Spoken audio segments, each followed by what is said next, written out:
Vous écoutez Europe 1, il est 9h30.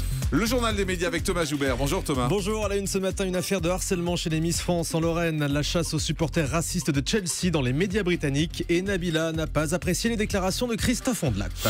Et on commence donc avec ce délégué régional de Miss France accusé de harcèlement. Sombre histoire révélée par nos confrères de France Bleu Lorraine. Plusieurs anciennes participantes au concours de Miss Lorraine ont déposé plainte à la gendarmerie contre le délégué régional de Miss France dans la région. L'homme est accusé de harcèlement moral, mais surtout d'avance et de gestes déplacés. Selon plusieurs témoignages, certaines candidates auraient reçu des propositions indécentes et parlent même d'attouchement. L'avocat du délégué régional de Miss France ne souhaite pas répondre à ces accusations pour le moment. Les médias britanniques se sont lancés dans la traque aux supporters racistes de Chelsea. Des supporters qui apparaissent sur la vidéo tournée dans le métro parisien mardi soir avant le match PSG-Chelsea. Je vous rappelle qu'ils ont empêché un jeune homme de monter dans le train parce qu'il était noir. Des chants racistes ont été entonnés. L'affaire fait grand bruit en France comme au Royaume-Uni où les médias se sont lancés dans une traque pour retrouver ces supporters racistes. Résultat, l'identité de deux d'entre eux a été révélée par la presse britannique. Les journaux ont notamment retrouvé une photo d'un de ces deux hommes qui pose avec le leader d'un parti d'extrême droite. Quant au passager victime de ces faits en France, il a décidé de porter plainte. Nabila répond à Christophe Ondelat qu'il l'a traité d'hystérique. C'était mercredi soir, dans Un soir à la Tour Eiffel sur France 2. Le journaliste a expliqué tout l'intérêt qu'il portait à l'affaire Nabila. Et au détour d'une phrase, il a donc qualifié la starlette d'hystérique.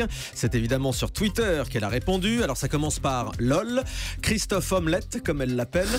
Il ne me connaît même pas et il parle. Va reprendre ta carrière de guitariste, écrit-elle. Référence à la tentative de Christophe Ondelat de se lancer dans la chanson.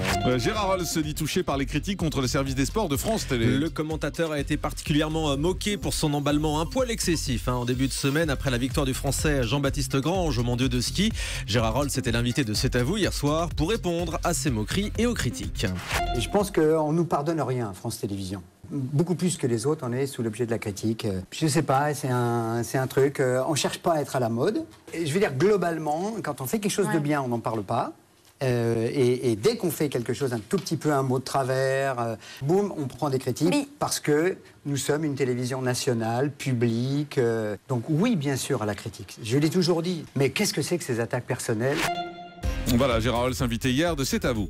Christophe de Chavannes se sépare de Patrice Carmouze pour sa nouvelle émission sur TF1. Dans TV Magazine cette semaine, l'animateur en dit plus sur le talk show qu'il prépare pour TF1. Ce sera une deuxième partie de soirée hebdomadaire avec de l'actu, de la détente et de l'impertinence. Christophe de Chavannes sera entouré de complices de toutes les couleurs. Selon lui, droite, gauche, drôle, moins drôle, intello ou pas. En revanche, il n'y aura pas Patrice Carmouze, son éternel complice. De Chavannes annonce vouloir faire autre chose. Denis Brognard lève le voile sur la nouvelle saison de Koh-Lanta. Ce sera la 13e saison, la première avec des candidats anonymes depuis le décès de Gérald Babin. On savait déjà que cette saison avait été tournée en Malaisie. Interrogé sur le site de TF1, Denis Brognard annonce des nouveaux jeux et surtout un début d'émission complètement inédit pour les candidats. Ce qui est important, c'est que les téléspectateurs, dès le départ, soient bousculés. Et pour qu'on bouscule les téléspectateurs, qu'on les sorte du cocon et de leurs habitudes, parce que c'est la 17e saison, si on met les saisons événementielles plus les saisons classiques, il faut qu'il y ait de la surprise et il faut qu'il y ait un bouleversement dès le départ. Et je sais que les téléspectateurs le seront parce que les candidats l'ont été.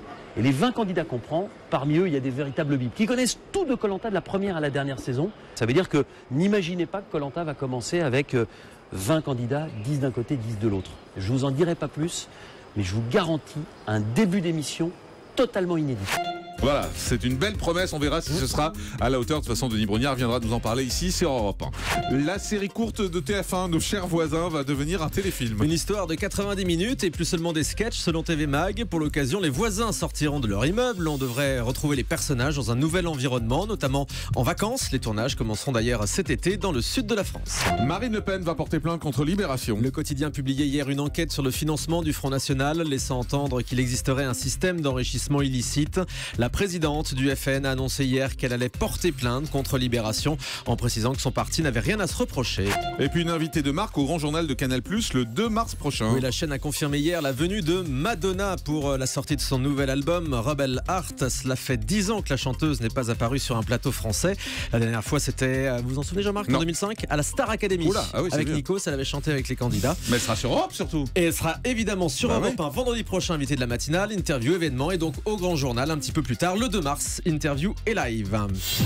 On termine avec le chiffre du jour. 2 300 000 €, la rémunération brute de Nonce Paolini, le PDG de TF1 pour l'année 2014. Un montant en hausse de 18% par rapport à 2013. Son salaire d'ailleurs n'a jamais été aussi élevé. Le groupe TF1 qui a publié ses résultats et ses comptes hier. Merci beaucoup.